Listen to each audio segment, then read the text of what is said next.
Hi, my name's Olalua, also known as the Laulu Effect. I love content creating. I'm a storyteller, businesswoman, and the COO of a tech startup called Neo. I'm here to share my journey and my learnings from navigating adulthood, building a career, keeping friends, and dating. This is my channel, a meeting place to connect with gifted people going places. Hi guys, how are you doing? Yes, I know I'm here with no makeup on because, girl. But I just wanted to come on here and share something real quick, and it is mainly just me wanting to talk to you about the parable of two cakes, okay?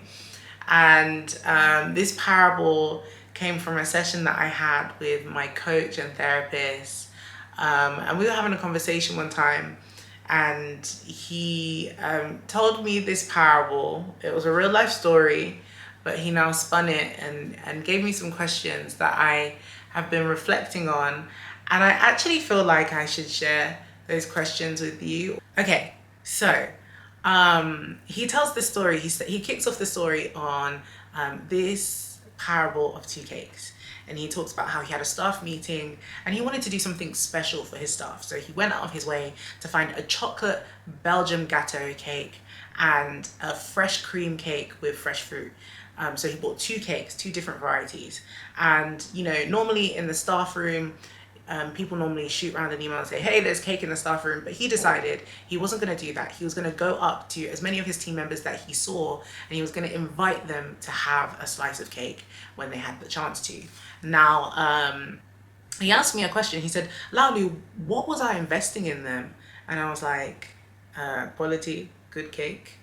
But he said, no, I was actually investing value in them. And I said, okay, investing value, got ya. Where's the parable? And he goes on to talk about how the people's response to this was, oh my gosh, this cake is so good. It's like better than my wedding cake. It's the best I've ever had.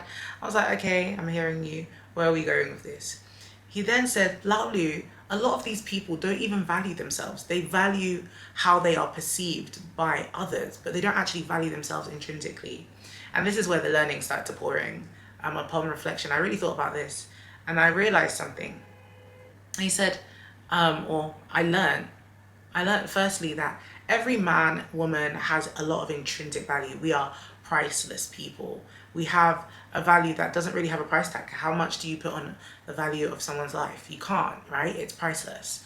Then I identified that, first of all, he invested value. So he was showing them that he valued them by the way he treated them, by the way he invited them to come and have a really good slice of cake, or two, if you're greedy. And he said, Laulu, those are my team, but I would invest 10,000 times that in you. And I was like, oh, I feel warm and fluffy inside. He was like, I would. I value you, and so I would invest. And I was like, okay, cool. And then he said something. He said, oftentimes the way we communicate our value is by the way we allow people to treat ourselves. And that's why I was like, okay, land it on me. Since you're going there, let's do this. And he said, the way we allow ourselves to be treated speaks a lot about how we perceive our own value. He said, there are two things that I don't play with. I don't play with my name, and I don't play with my value. I will fight for and protect my value, and I will fight for and protect my name. And I thought, okay, that's interesting. Now, why? Why would someone do that? Why should you and I protect value? And of course, like, no one's saying, you know, allow people to insult you or call you names or treat you anyhow, but some people are allowing that. I think I realized that more than anything, when you put a price on your value, it will determine who you engage with, when you engage with people, where you engage with people, how you allow yourself to be perceived in certain environments. And towards the end of last year, I really started to take stock of the value that I was adding to people's lives. And I could see, I was like, oh wow, like people are impacted by me. People engage with me and there's a difference, there's a change, or they feel better, or they learn something new, all these different things. And I realized, okay, cool. All right, I can see that. I can see that. And then I started to think, okay, do I communicate this value everywhere? Will I fight for this value? And I didn't have an answer. And I thought, that's interesting. That's something to think about. That's something to decide how you're going to fight for your value. And I'm not talking about, don't get it twisted. I believe that God has my back. I believe that he defends and he protects me. But there's a way I will and will not allow myself to be treated if I perceive that I am of a valuable caliber, if I perceive I am made of some good quality stuff. And more than anything, if I know and I trust that God's investment in me and people's investment in me is of a high quality.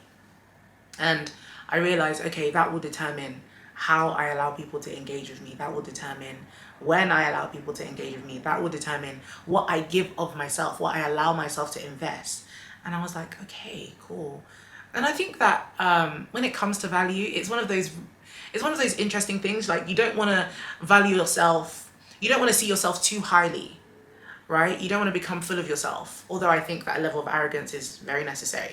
You don't want to become so full of yourself that you're not humble and you don't allow people to just be around you. At the same time, what tips the boat a lot of the time is that we don't see ourselves enough. We don't see how big of a person we truly are, and so we actually shortchange ourselves.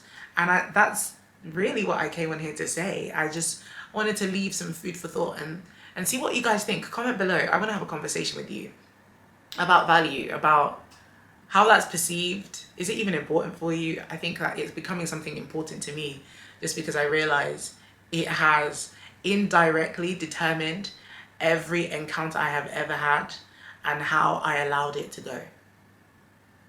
Yeah. Anyway, if you like this comment, like. If you're shacking up, subscribe. And if you're enjoying this and you got something to say, comment below. Bye, guys.